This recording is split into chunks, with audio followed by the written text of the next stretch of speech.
Boy, yeah, it could be a slow connection over here today. Um, No, you're looking Jeffrey, good. Yeah, can you see that's me me. okay? Am I still pixelated? You're looking clear now. Ah, good, good, good, good, good. Hey, by the way, you know, Oh, the new one. well, It looks new. okay. All right. It's a bluff. Okay. It's a bluff. Yeah, I'm Uh, going. I'm going vocal oh, today. yeah. What do you Yeah. have you hit with those rackets? I'm down to two. I'm down to Okay. two. Yeah, yeah, Good deal. yeah. So we'll see how that all fleshes out.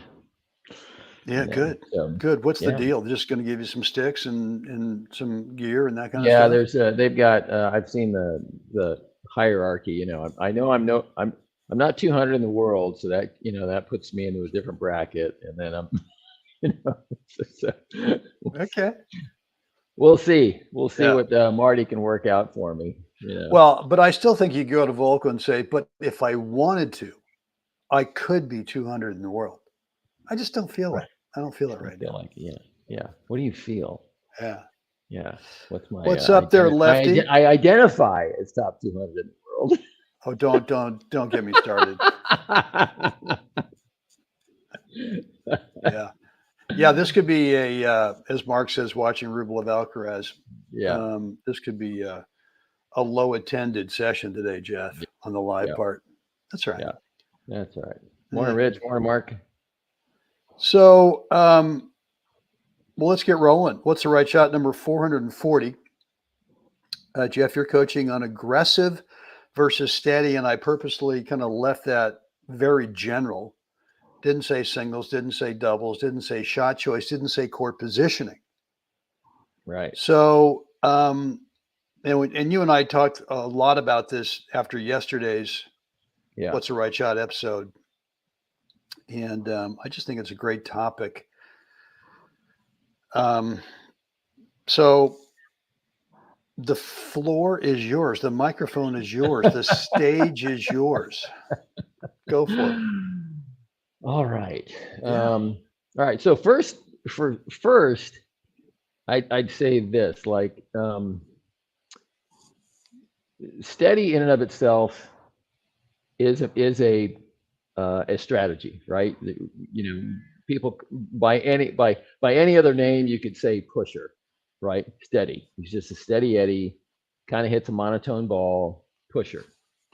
Okay, is that aggressive or not? I think arguably on either side. Isn't somebody just tapping your forehead incessantly? At some point, that starts to feel aggressive because it's nonstop. It's just this nonstop. You're under the gun of having to put another ball back in play because this guy just doesn't miss. So, and then what is aggressive? Again, I think both terms have a nuanced definition because there are so many variables that go into each term themselves. Aggressive, steady. I think maybe the issue here, what hopefully some clarity, even though it will continue to be nuanced. I think the clarity about it is this: if you pigeonhole one and the other, you miss the nuance of being able to do both. All right. So steady, again, could be iconically labeled a pusher, right? And that's in singles or doubles, right? And then aggressive could be iconically considered a big hitter, right? So, let's break this down first. Okay. So every time you strike the ball, you have 5 qualities of every ball. Every ball carries 5 qualities. First, there's, right, I can hit the ball hard, so pace, or I can hit it easy, so pace. Next is spin, right? Spin, no spin. So we can just put that in 2 different categories there. Any kind of spin you can put on the ball. Was that me or you? Well, that's not me. That's awesome. Okay, that's coming off your side though. That's awesome. I don't All right. know. That could be three. Three is balloons. Somebody sending me a message from the chat room. I don't Okay. know. Okay. Whoa. Okay, All right. so pace and spin Yeah. are first two, right? And again, pace could be a lot of pace or no pace. Again, pace is a variable. Spin is a variable. I can hit it flat and easy. I can hit it flat and hard. I can understand. I can top. So spin, pace and spin. Number three is direction. Am I going to hit this cross court? Am I going to hit it down the line? Okay. And the other thing about direction to understand is if I'm standing in the center hash mark on the baseline, any ball I hit to the right of the hash mark, half the court can be considered down the line. Okay. And I'm just giving you my definition, right? Any ball to the left of that hash mark is down the line if you're right-handed off the backhand side. So in converse of that, any ball I hit to the left of that from the deuce side is a cross court ball, and vice versa, right? So pace, spin, direction. Okay, so anywhere cross court, anywhere down the line is direction. Fourth is location, right? So we start to get more specific then. Yes, keep hitting the ball cross court, but now where location is in the cross court makes the difference, right? So now I've got that variable, not only just cross court, but now location cross court or location down the line. Fifth variable, what's the fifth variable? Anyone? Anyone in the chat? Anyone? What's the fifth variable? I don't know, man. Come on. Right? I can't wait. Okay. So the fifth variable is height, right? So depth, Mark, depth would be location. Okay. Height over the net, right? Or again, you got it, Susanna, is height. So because height then starts to, you start to mess with their strike zone, where the ball is passing through the strike zone, right? So one could say, if I'm playing a steady Eddie, but he has good ball control, and he's not allowing me to hit my favorite stuff because he's messing with my strike zone, is that considered aggressive? My book, I say, yeah. He's a pusher, but you know what? He can hit it flat. He can lengthen it out. He can hit a high looper, get the ball high up into my backhand. I don't want to do that all day.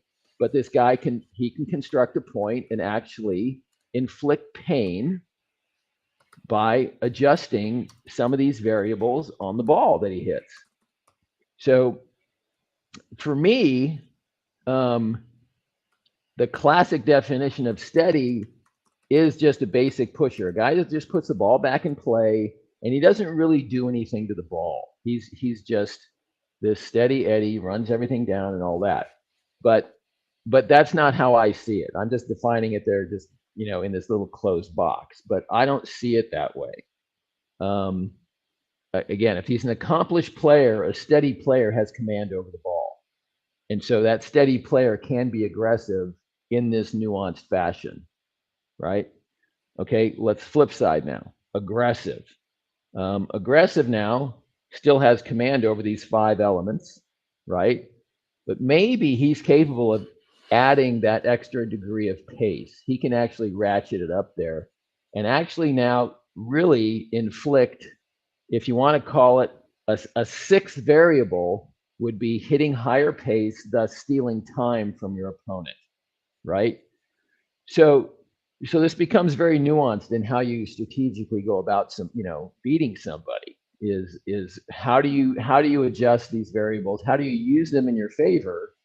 And then how do we define that, right? So I see aggressive as this nuanced play of using these variables to play the ball. By I can hit a couple of heavy pace balls in to give the guy the impression that we're just going to sit here and we're going to trade jabs and we're going to keep the pace high. And then all of a sudden I throw in a full court chip where the ball hits deep in the court. It checks up. It doesn't really go through the strike zone fast. And the guy overcranks because he's a hair early because I changed the way the ball moves through his strike zone. So You tell me, is that aggressive or is that just steady? I don't know, Intelligente. Yeah, I think it's smart. right? Yeah. So for me, steady, I would reclassify that in my world as, okay, he's a consistent ball striker. This guy can put the ball in the court all day long. He can do this off the return all day long. He puts the ball back in play. In singles, that's a different animal than in doubles, because doubles, you have to work a very specific lane. Otherwise, the net player is coming across and making your life miserable. So in singles, you have a much larger margin of error, and you can be steady all day long, get yourself into the point, and then work it from there. So that's consistent. He's putting the ball on the racket on the ball, shoving it back into the court, and maybe just getting to neutral, right? So that's another. Let's chat about that now, right? So defense, neutral, offense, right? So I would classify somebody that can play, that can consistently, singles or doubles, consistently, if it's on the return to serve, consistently. Did I use that word again? Consistently. Yeah, I'm actually writing it in there. Yeah. Consistently get his team to be at neutral or on offense off the return. To me, that's an aggressive guy. A guy that can consistently do that, right? Off the return. He's at neutral or he is actually on offense after return of serve. That's huge. And I think a lot of players fail in this category, especially when they are given a second serve, singles or doubles. This is an area I spend a lot of time on when I'm playing my practice sets, and just whether it's singles or doubles. Anytime I get a second serve, I'm gonna make that guy pay for it or gal pay for it. If it's mixed, I'm gonna doesn't care who's serving the ball, second serve, you're gonna pay for delivering that. And if you're not in that camp, you are leaving so many points and so much momentum on the table that's being unrealized, that now it doesn't matter that you're just steady putting the ball back in play. It's a second serve. You again. So in that then, so let's see, that gives us another thought then. Hold on for 1 sec. I'll let you think about that. So you just mentioned you're gonna punish that second serve. You're gonna make the guy pay for missing a first serve. And so to me, I think the way most people think about that is you're going to hit a bigger ball. You're going to hit a bigger ball that is somewhere, puts them in trouble. And yet you need really, really sound fundamentals to be able to consistently hit that bigger ball. You can do it once in a while. We've seen everybody go ahead and unload, and then the next one, second serve, it's a shank fest off the back fence, or it's buried in the bottom of the net. And so if you're not working on the fundamentals to be able to take advantage of what Jeff just described, and my message this afternoon in the Tennis Mindset Project is, if you don't know how to embrace and push through boring in terms of working on fundamentals, you're going to end up being that kind of player that recognizes, hey, I got a second serve return here opportunity. Jeff said I better go for it. But your idea of going for it is using fundamentals or whatever that just aren't really ground in being steady, in being steady. Right. So we'll pick out the second serve again. So when I go bigger, I also pick a much safer target. I know I'm upping the ante on the risk, taking a bigger cut, but I want to lower my margin, right? Lower that margin of error, lower my risk factor by picking a safer target. So in singles, obviously, I'm going to go right up the middle of the court, right at the server. The service is the longest motion in tennis. It takes the longest to actually execute and the longest to recover from. Okay, so I'm going to go heavy, big, right at him and make him have to hurry up a little bit on his first ball. That's taking advantage of the second serve. It's going bigger, more aggressive, safer target. In doubles, safer target means I'm going bigger, I'm going cross court, and I'm going to drive maybe a hair deeper than the service box, right? Up kind of, and the singles line is the margin, maybe just inside the singles line cross court. But most of the time, if you do that, the net player on the other side, unless the guy's a former Secret Service guy and he's willing to throw himself in front of the bullet, take the bullet for the partner, he's not going to stick himself out there, right? So, but you have to again pick a slightly more conservative target so that when you do go bigger and you're off by 3 or 4 feet, your ball is still in. So again, that's how we make those adjustments with aggressive and steady, right? Aggressive and consistent. And that's where the nuance is. So do you nuance? I'm just reading Susanna's. Do you nuance difference between consistency and steady? So that's what that. Oh, consistency and steady. That's an interesting question. They're both kind of the same. Kind of the same. I think again the nuance comes with your ability to have control over the ball, right? The different types of balls you can deliver over the net, right? Whereas, okay, so another nuanced adjustment might be I'm playing serve and volley, or the guy's playing serve and volley against me, and I'm returning, and but he's not the fastest, horse in the barn. And you know what? I think if I soften the return, maybe I can play underneath him as he's coming in and make him have to play in the dirt a little bit, half volley a lot, or that first volley he's really got to get low for. So is that aggressive? Is that aggressive? Me taking pace off the ball, but understanding that I'm inflicting more pain when I do take pace off the ball, right? So again, I think it's an interesting. Well, I think you just said in the two words that you just mentioned, to me, aggressive equals inflicting pain, and inflicting pain and inflicting pain does not mean that you're hitting a big, huge bomber first serve. Does not mean that because you have a slight opening up the line with your forehand means that you go for it. I'm not saying that you won't hit it from time to time, you will, but you won't hit it often enough. So look, all of this aggressive stuff is opponent dependent. And Jeff just mentioned it. If you got a serve and volley guy, why hit a ball with pace that maybe stays up, waist high or belly high for this guy to volley? All he's got to do, unless you thread the needle once in a while. So to me, aggressive means opponent dependent. What do we do to inflict pain without making a ton of unforced errors?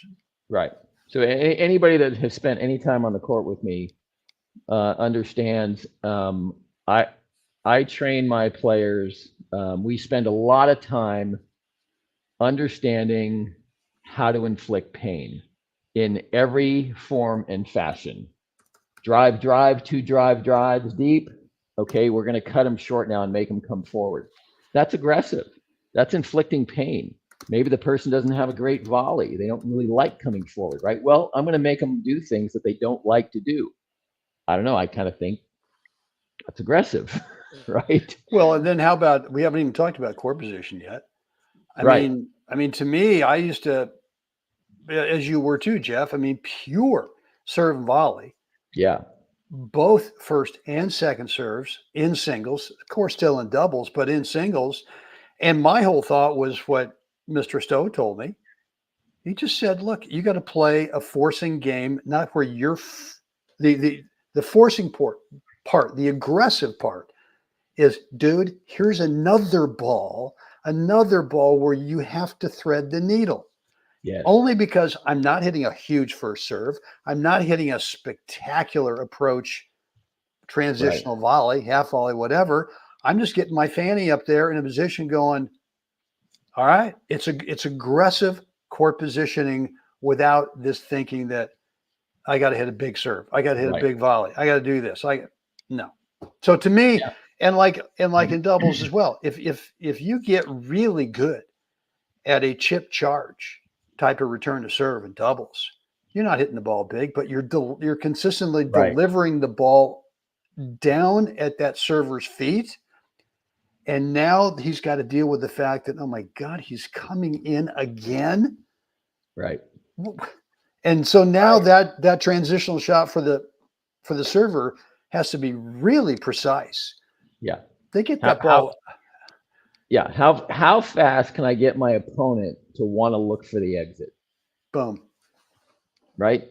Yeah. I mean, that in and of itself and so that takes a nuanced, aggressive approach. In my head, when I'm playing, I'm naturally an aggressive player in terms of, if you just, you've seen me play. I'm always looking to counterpunch or, initiate something, because I would like to get my butt up to net, because I do my best work there. So I'm going to look for a way to make that happen. Right. So here's an example of is it aggressive or not? Right. So not last year, the year ago, playing Hinkle and Layla in the finals of the mixed at Mission Hills. Right. We're playing for the gold ball. We win the first set 6-4. I'm serving for the match at 5-4. Right. Rob Hinkle has a really great return of serve off either side. He can hit that inside out backhand return cross court consistently, and he's got a great hook forehand that he can cut off the court. He's playing the deuce court. And he plays the deuce court, right? Which goes into the whole discussion about right. Okay. So that's another video, right? So now it's 5-4, and I'm looking at this, and all day long I have been working my butt off with waist high and lower volleys, right? Just working it. And I haven't really, my shoulder's been in a little bit of an issue, so I don't have the big serve. I have a good, it's still good, but I've been having trouble like finding the right place to put this ball where I'm not having to work my ass off on the first volley. So finally I look at Erica, I go, you know what? He's been making me work all day here. Okay, here we go. We're 5-4. And literally, this is a quick discussion Eric and I had. I said, listen, I'm going big kicker first serve up into his backhand. I just got to get that ball up and out of that strike zone. And hopefully I'll get something to look at above the level of the net. And guess what happened? I crank the first. I go for a second serve kicker, first serve, get it up above his shoulders. He delivers me a ball that's about 2 feet above the level of the net. And I think I took that first one and just pasted it down the center for a winner. Right. So all of a sudden, boom, there it is. I'm feeling great now. Okay, I've got to weigh in. Next one, I think I hit another kicker up into her. Third ball, I think I did 3 of those serves to him, and I ended up serving for the match at 40-15. Again, kicker. I hit that first one down the center. Right, I had to cut across and hit that first one down the center. And I knew he was going to take the forehand and go cross court. You remember this, Brenny? And the second I hit that middle volley up the center or out wide to him as he was coming forward, I just took off cross court, and he led me like a pass in the end zone with the ball. And I think I just knocked it down the middle of the court for the win. So is that aggressive? Changing the the first serve and hitting a high kicker on a first serve, so I could get a better look at the next ball. That seems kind of aggressive to me. That finding the pathway to get a ball that you want to hit that feeds your strength. Is that aggressive? Yeah, to me, what's aggressive about it is you're trying to find a solution that will give you an opportunity to have an opportunity to end the point on your terms. And so it's that to me is way more about court position. Yeah. Right. I mean, you're throwing the bouncer up there. Even if he knocks it down, you're probably getting a step in closer. And for sure I did. I did. So to me, you're aggressively trying to get into an even better court position to hopefully have an opportunity to do some more pain infliction. Yes. Yes. Yeah, So I think there's just a big misunderstanding about what aggressive means in tennis. right. I think And to me, it and gets too pigeonholed as, oh, that just means he hits a big ball, yeah, or, and or I she hits think a big ball. I think this other misunderstanding is, serve plus one. And it's kind of like, well, I got to hit a big serve, and whatever comes back, I'm going for it. Well, okay, I mean, I'm sorry. Let's talk about reality. Good luck with that. I mean, look, you hit a good serve. You might even hit Jeff's case right here. He hits what is a slower serve, but it causes there's a more degree of difficulty over there in terms of inflicting pain on that return to Yeah, not give you that next volley opportunity. right. So I So it think I takes think it. we Yeah, we go got to ahead. be really careful about what we think aggressive means. And too often, just because we've heard topspin now for what, 20, 25 years Yeah, as the keys to the kingdom. Well, dude, if I'm playing you and I see that's what you want to do, guess what? I'm not going to give you. I'm not going to give you that opportunity. yeah, Actually, I might, because I know that's what you think is aggressive. I'm going to let you ding a few all over the zip code, hit one and go, okay, well, sorry. yeah. I think like on the pro side, a classic example of one of the greatest sliced chip returns ever is the Federer backhand cross court. He bounced the ball consistently middle ad just in front of the service line, right in there on the return to serve, singles, right? And inevitably, he's bringing this guy forward, a big lanky Zverev, a whoever, right? With the two-hander, and they're trying to dig this ball out of the tarmac. And inevitably, that next ball that he got was a passing shot. And it's like, oh, he's chipping the return. The serve must be. No, he just understands. He's looking at the player and going, okay, this guy's 6'5", two-handed backhand. Guess what he doesn't get? A ball waist higher in between the waist and the shoulders. He doesn't get a ball there. And here he is on the return to serve, just knocking this thing down quick. And I mean, absolutely poetry, just a beautiful thing in motion. So again, I think you have to look at your whole skill set and understand, like, what is your skill set? What's in your bag? And then learning, and that's what Brent and I do with players, is I'm going to look at your skill set, and then I'm going to go, okay, you're leaving a lot of possibilities on the court with this shot. You're not using it to its fullest extent. And so we're going to look at that and then decide. Now we're going to build, show you how to create and construct points using this full skill set that maybe you don't even know that you have, or you think you're a certain type of player and you're really this other type of player because you pigeonholed your own strokes into these categories. Oh, I do this because my backhand's just steady and my forehand's aggressive. And and listen, when I play players like that, I know somebody who is just an aggressive player off their forehand, meaning it's not nuanced, it's just bang, bang, bang. I know that I will not sit there and trade forehands with them. I'll go backhand, backhand, backhand, backhand. And then the only time they see a forehand is when I'm approaching, maybe. I know that sounds counterintuitive, but now they've never hit a backhand until now they have to hit a passing shot. And here's the deal. Players like that will also take much higher risk with their forehand. That's a Boom. fact. Yeah. Yeah. For So are sure. they gonna hit a dinger every now and then? Yeah, but you know what? He just missed the last two or three. Also, missed him by a hair, but they're out. Hair, a country mile. It all counts for 1 point. That's right. All right. Well, good stuff, Jeff. What else? I had thought there as you were going on, and now it's bye.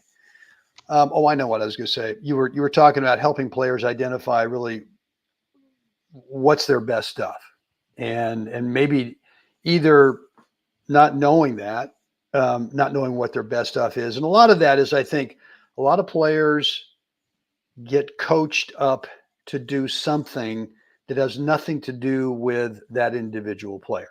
Right. They're being taught theory that has nothing Right. to do with that individual player. And so what I would tell you is that if you're going to go out there and work with a coach, assuming that you're a competitive player, you're playing tournaments, you're playing leagues, or maybe not, but you're just playing some regular serious practice matches, the Yeah. first thing that coach needs to do, I think, is to watch you play for a set, whether it's singles or whether it's doubles, and needs to understand what are your natural instinctive shot choices. And then from there, like, all right, well, let's take your best stuff, and let's see if we can really narrow down shot choices for you based on um, based on that opponent.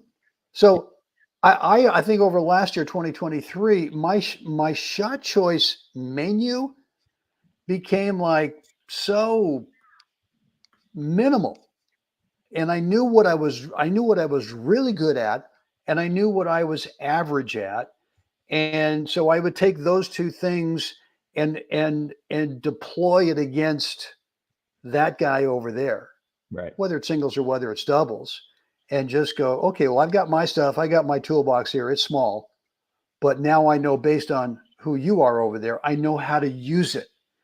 Yeah. And I think if you and that to me is when you start to learn how to play the game of tennis, because you have clarity on